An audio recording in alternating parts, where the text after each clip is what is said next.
Është Silvinho po themi zgjedhja e duhur për këtë kombëtare? Dhe tani po të pyes vërtet si teknik, si Unë them që ka qenë zgjedhje e duhur. Ka qenë zgjedhje e duhur për shumë arsye. Ne shqiptarët e kemi çik në genin ton që mërzitemi shpejt, po edhe të ngremi shpejt. Normalisht kjo duhet ndryshoj pak me vite dhe duhet bëhemi pak më të qetë në qasjen ton për vlerësimin e njerëzve të ndryshëm, nuk po flas vetëm fushën e futbollit, po gjithandej. Pra ne ngretëm Silvinën dhe tham, ky çeka njeriu më i madh që kemi pas nëse erdhi për një vit na çoi në Europian. Ajo mund të ketë qenë dhe fat, mund të ketë qenë dhe rasti, mund të ketë qenë shumë, pa ama, është një vlerë që ti do t'ja njohësh tjetrit apo dhe u mërzitëm shumë shpejt ato ndeshjet me Nation League që dolëm nga kategoria. Tani po e ngrem prapë se fitoi kundër Serbisë dhe po na çon play-off. Pra kemi këto luhatjet tona, me Serbinë ishte shumë se futboll në fakt, aq më tepër të fitosh në shtëpinë e tyre se e fituam një herë me atë dronin dhe tani e fituam me futboll. Ishte një ndeshje që ne duhet ta fitonim patjetër nëse donim të kishim një shans, se po ta humbshi atë ndeshje, ishte shansi i fundit edhe me barazim, po them nuk kishim shans më. Kështu që nga ana sportive, po e kapim nga ana sportive, na erdhi shumë, si me thon, edhe ndim vet situata. Pra në radhë para to kishin një skuadër të dëmtuar, të dënuar, me shumë lojtarë që i mungonin. Një skuadër që kishte probleme të brendshme, mos marrëveshje me trajnerin. Po. Edhe situata vetë ne na ndihmoi, themi të drejtën, me qenë realist, por pastaj ne e shfrytzuam shumë mirë këtë, edhe në fushën e lojës, patëm dhe fatin e dur në momente dura, se nuk bëm ndeshjet perfekte. Pra nuk e bëm nga ana teknike, nuk bëm ndeshje perfekte. Edhe mendoj që kemi qenë shumë herë të rrezikuar në patëm dhe fatin e dur, pra në moment caktuar Strakosha ishte në formë atë ditë, na shpëtoi në disa situacione. Pra erdhën kushtet e tilla që ne tregum dhe karakter, e fituam atë ndeshje që duhet ta fitonin patjetër. Dhe më kryesorja kjo është, pra ne nuk kemi arrit në atë status, ne si Shqipëri, që në ndeshjet saktuar ku ty duhet patjetër fitoria, duhet patjetër. Ne si kemi fituar dot. Pikërisht të ndeshje kjo ndodhi. Duhet fitoria. Kjo është një qasje tjetër. Dhe fituam. Kjo është një qasje tjetër. Dhe fitum kundër një kundërshtari me probleme gjeopolitike, apo dhe probleme sportive. Sepse është një skuadër, Serbia është skuadër shumë e fortë, Serbia ka traditë futbolli.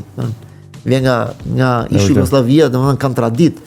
Dhe nuk është e lehtë ti mundesh ato. Kështu që në këtë aspekt them që ne bëm gjën e dur në momentin e dur. Nesër është ndeshja me Andorrën dhe pas 3 ditësh është ndeshja me Anglinë. Do ikim botror apo? Do ikim në botror. Se s'po na mban vendi.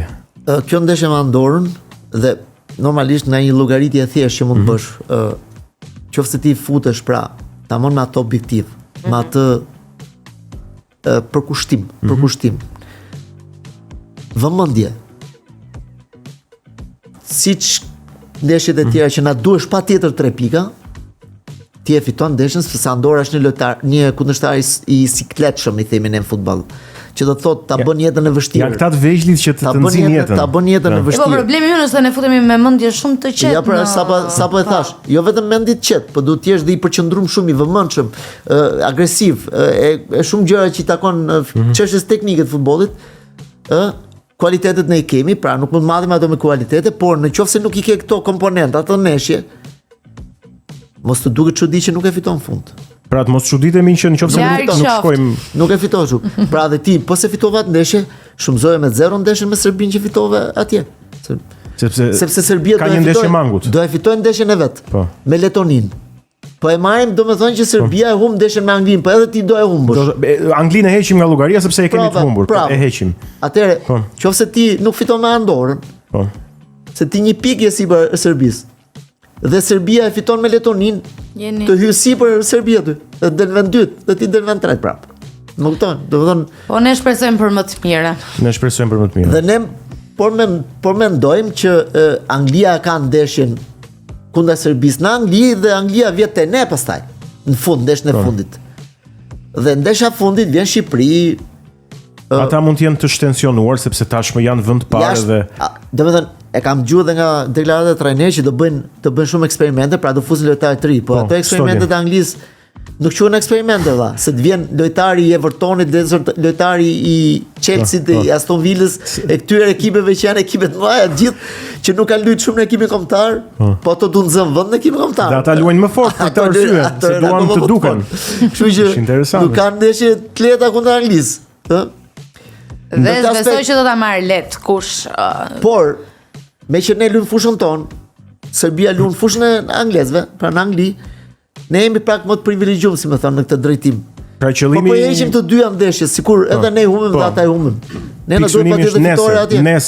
Nesër në Kështu që urojmë çunave fitore nesër dhe përqendrim. Dhe përqendrim, unë uroj që nga gjendja fizike të jemi gjithë fit. Dhe sa ana fitnessit është kryesore, mos na mungojë as lojtar kryesor. Atëherë duke pas këtë dhe përqendrimin total, maksimal në ndeshje, ne do ta fitojmë ndeshjen pa diskutim. Dhe një gjë e fundit, për të shkuar në botëror do na duhet, pra nëse nesër fitojmë, që unë dua të fitojmë dhe besoj që do fitojmë, do na duhet dhe play-offi. Edhe aty kemi disa skuadra që paktën sipas asaj që mendohet Çekia, Hungaria, Polonia, nuk e di kush mund tjetër. Vim nga një përvojë mirë me Poloninë, e kemi mundur. Këto skuadra mund ta binë në play-off. Pra janë skuadra të mundshme që mund ta binë në play-off. Janë skuadra pak a shumë të nivelit ton.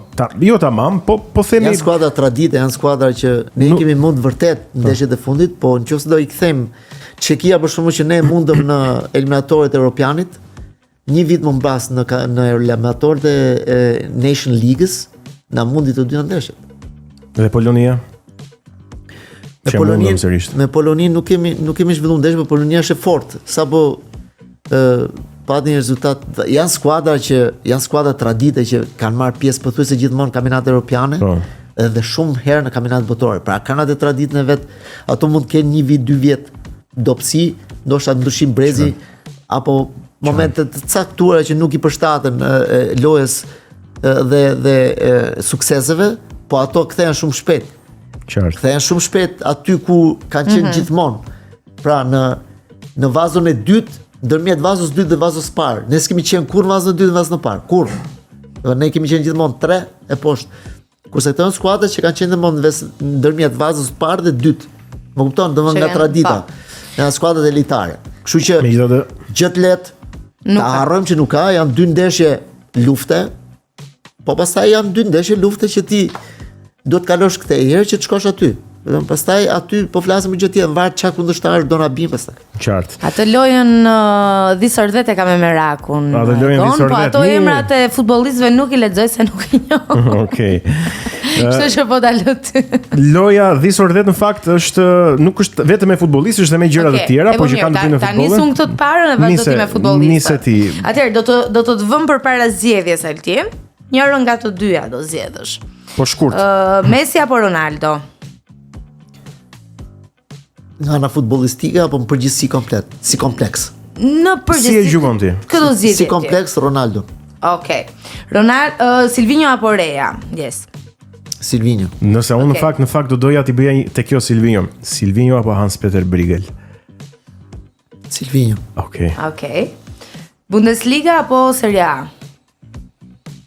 Serie A. Okej, interesante. Okej. Kombëtarja apo klubi, këtë të pyeta edhe shparë edhe zë dhe kombëtarën, Shqipëria apo Gjermania tani në aspekt shteti? Shqipëria. Okej.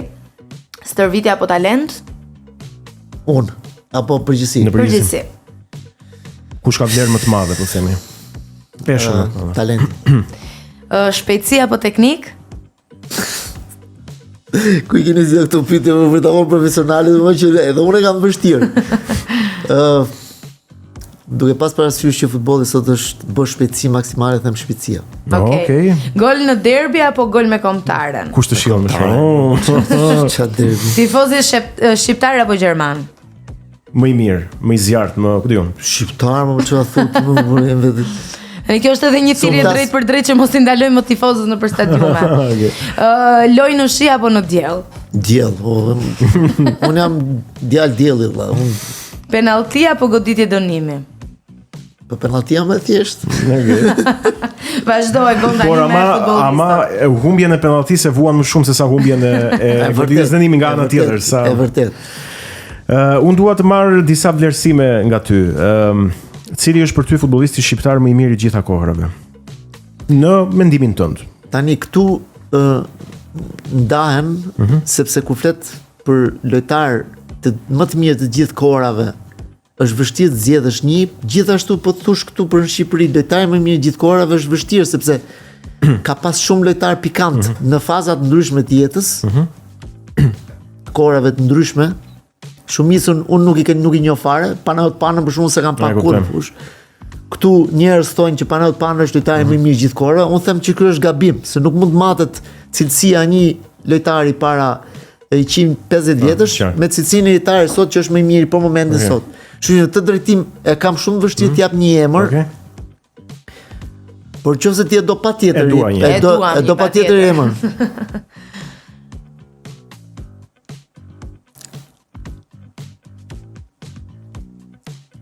Suspans.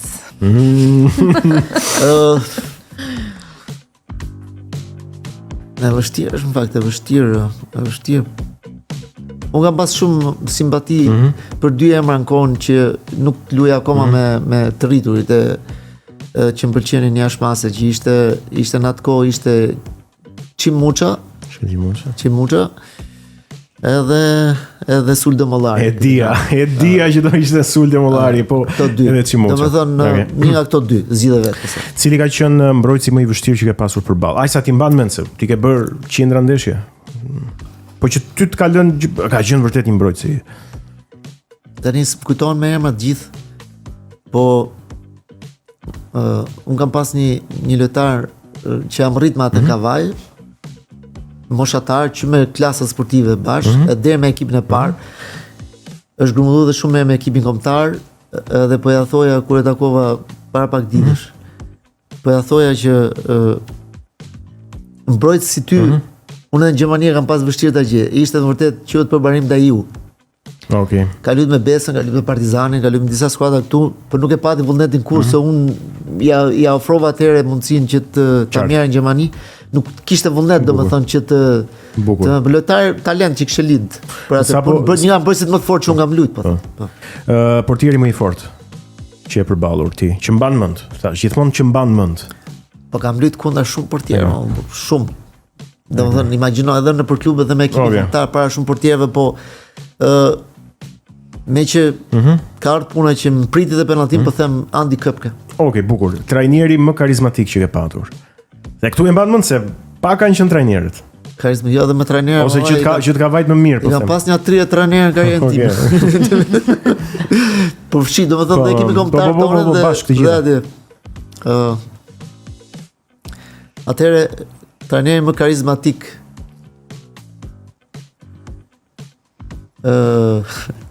po e fusim trajner dhe zëvendës trajner, po fusim bashkë në staf, po fusim Faruk Sejdinin. Okej, interesante.